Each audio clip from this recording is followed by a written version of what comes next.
하나님의 일을 하기를 원하는 사람이 있다면 먼저 그 사람은 하나님의 뜻에 귀를 기울이는 것이요, 하나님의 뜻을 확신했다면 이제는 그 다음 할 일은 순종하는 것이라고 말씀을 드렸습니다. 성경은 사람의 이야기가 아닙니다. 역사의 배후에서 당신의 뜻을 이루어 가시는 하나님의 이야기입니다. 얼핏 보면 창세기 2장은 아브라함이 그 노종을 시켜서 그 아들 이삭을 위해서 배필 구하는 이야기인 것 같지만, 그 이야기 속에는 성부 하나님께서 성령 하나님을 통해서 그 아들 예수 그리스도를 위한 신부 성도를 구하는 복음이 그 안에 담겨 있는 것입니다. 저는 오늘 이 말씀을 예수 그리스도의 복음과 연결하여 여러분과 좀 살펴보려고 합니다. 창세기 24장에서 아브라함이 가지고 있었던 기쁜 뜻이 무엇이었습니까? 노년에 얻은 아들 이삭을 위해서 합당한 배필을 구하여 결혼을 시키는 것입니다. 여기에 아브라함은 바로 성부 하나님을 예표하고 있는 것입니다. 여러분, 성부 하나님께서 품고 계시는 가장 깊은 뜻이 무엇이냐면 아들 예수 그리스도의 혼인 문제입니다. 그 아들의 합당한 배필, 신부 성도를 구하여 영원한 패밀리를 이루고 영원히 함께하는 것입니다. 그래서 성경에는 많은 혼인잔치에 대한 이야기가 등장하고 주님을 신랑으로, 그리고 주의 백성을 신부로 비유하는 그런 표현이 많이 등장을 하죠.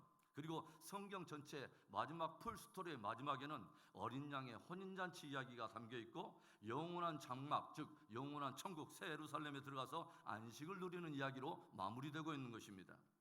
복음서를 보면 예수님께서도 천국에 대한 많은 비유를 들려주셨지만 그 가운데 친히 이런 말씀도 또 들려주시죠. 마태복음 22장 2절에 이런 말씀이 있어요. 천국은 마치 자기 아들을 위하여 혼인잔치를 베푼 어떤 임금과 같으니. 천국을 자기 아들을 위하여 혼인잔치를 베푸는 한 임금에 비유하고 있다고 하는 거죠. 참으로 의미 있죠.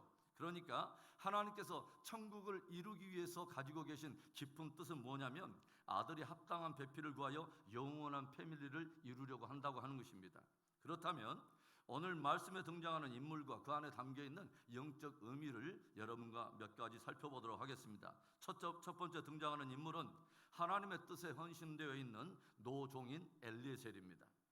우리는 아브라함이 가장 신뢰함으로 그 아들을 위한 배필 구하는 그 중요한 일을 기꺼이 그 노종에게 맡기는 것을 보았고, 그 노종인 엘리에셀이 그 아브라함에게 맡은 그 일을 얼마나 지금까지 충성되게 감당해 왔는가를 우리는 보았어요. 먼 여정을 이동하면서 지치고 목마르고 또 힘들었을 텐데 주인 아브라함이 맡긴 일에 대해서 한치 흔들림 없이, 한치 주저함이나 물러섬 없이 충성되게 감당하는 노종의 충성을 우리는 보게 되죠. 어제도 어떤 일이 있었습니까? 하나님의 은혜 가운데 리브가를 만나게 되었고, 이 리브가가 하나님이 그 주인의 아들인 이삭을 위한 배필로 준비한 그 여인임을 확신하면서 리브가의 집에 가서 큰 환대를 받게 되죠. 그런데 리브가의 아버지인 부두엘과 오라비 라반이 풍성하게 음식을 차려놓고서 먹을 것을 권하는데 그 노종이 어떻게 반응하죠? 내가 주인이 나에게 맡긴 그 일을 진술하기 전에는 내가 결코 음식을 먹지 않겠나이다, 단호하게 반응하죠. 자신의 먹고 쉬고 하는 일조차 개의치 않고 오직 자기를 보낸 그 주인의 뜻을 이루는 일에 조금도 주저함이 없이 단호하게 행하는 노종의 충성을 우리가 본다는 거죠. 그리고 노종이 들려준 일련의 사건들과 그 사건들 속에서 개입하여 선하게 인도해 오신 하나님에 관한 그 일을 들은 부두엘과 그 라반은 마침내 리브가를 이삭의 배필로 줄 것을 허락하게 됩니다. 그래서 이제 기쁜 마음으로 음식을 먹고 하룻밤을 지낸 이 노종이 아침 일찍 일어나서 돌아갈 여정을 서두르는데 리브가의 가족들이 이 노종을 붙드는 거예요. 우리 딸이 적어도 열흘 내지는 더 많은 날을 우리와 함께 머물면서 충분히 이별의 시간을 갖는 것이 합당치 않겠느냐는 거죠. 그런데 그 노종이 또 어떻게 반응합니까? 오늘 이 56절에 그 사람이 그들에게 이르되 나를 만류하지 마소서, 여호와께서 내게 형통한 길을 주셨으니 나를 보내어 내 주인에게로 돌아가게 하소서. 그 노종은 나를 만류하지 마소서, 결코 지체할 수 없다고 단호한 반응을 보이는 것입니다. 기다리고 있는 주인을 생각하면서 조금도 지체하지 않고 돌아가려고 하는 것이죠. 자기도 더 쉬고 싶고 또 리브가를 배려한다면 좀 더 말미를 주면서 가족들과 충분한 시간을, 이별의 시간을 주는 것이 인지상정일 텐데 주인의 뜻을 이루는 일에는 조금도 지체할 수 없다고 하는 것입니다. 오늘 아브라함의 노종은요, 하나님의 뜻에 깊이 헌신되어 있는 성령님을 예표하고 있습니다. 성령은 하나님의 깊은 속뜻을 통달하고 계시고 그분의 뜻을 이루는 일에 온전히 헌신되어 있는 하나님의 영이요 그리스도의 영인 것입니다. 그래서 저와 여러분이 성령의 인도함을 받게 되면 하나님의 깊은 뜻을 알게 되고 그것을 품게 되고 그 뜻을 이루는 일에 주저함 없이 담대하게 순종을 하게 되는 것입니다.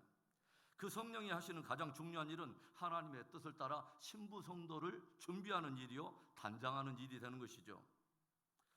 오늘 성령의 충만함을 입고서 늘 하나님의 뜻에 충성하는 복된 신부 성도의 믿음이 저와 여러분 안에 있기를 축원합니다. 오늘 말씀에 등장하는 두 번째 인물입니다. 하나님의 뜻에 순종하는 리브가입니다.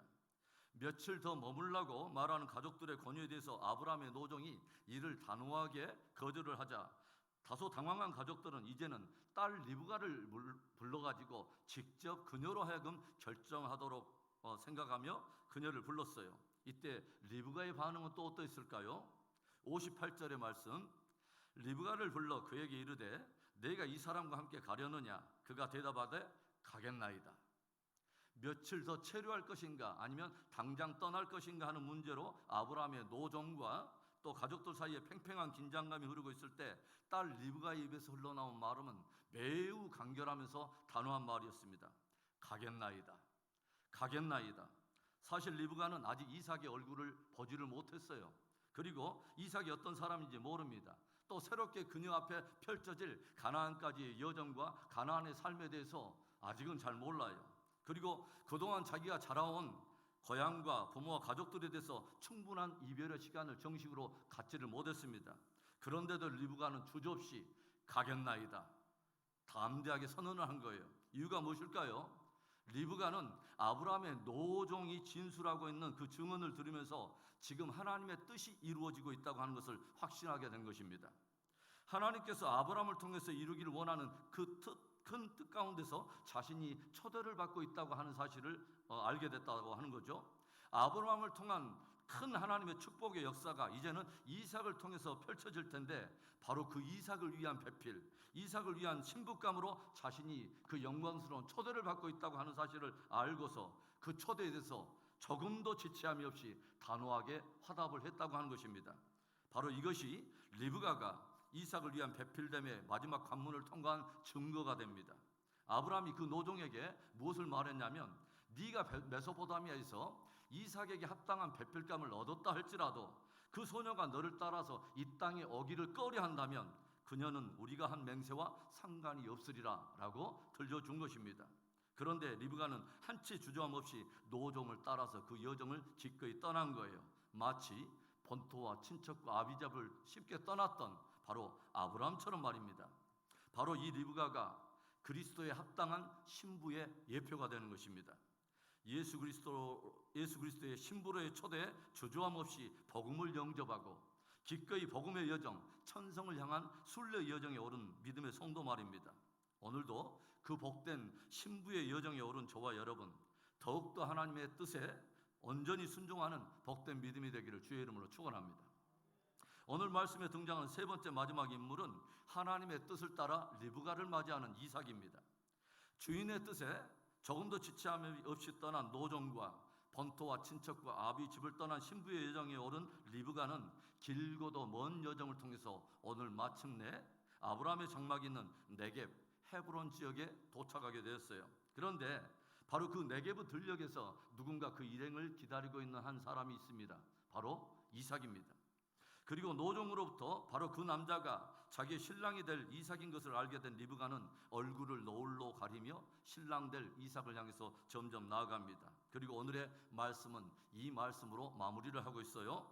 67절에 이삭이 리브가를 인도하여 그의 어머니 사라의 장막으로 들이고 그를 맞이하여 아내를 삼고 사랑하였으니 이삭이 그의 어머니를 장례한 후에 위로를 얻었더라. 마침내 이삭이 리브가를 아내로 맞아들이고 그녀를 깊이 사랑함으로 장막으로 함께 들어가 그녀로 인해서 큰 위로와 기쁨을 얻었다는 이야기입니다. 이삭 역시 노종을 통해서 그동안 어떻게 하나님이 당신의 뜻을 이루어 왔는가를 들으면서 리브가를 신부로 맞아들이고 깊이 사랑하여 함께 장막에 들어갔다는 거죠.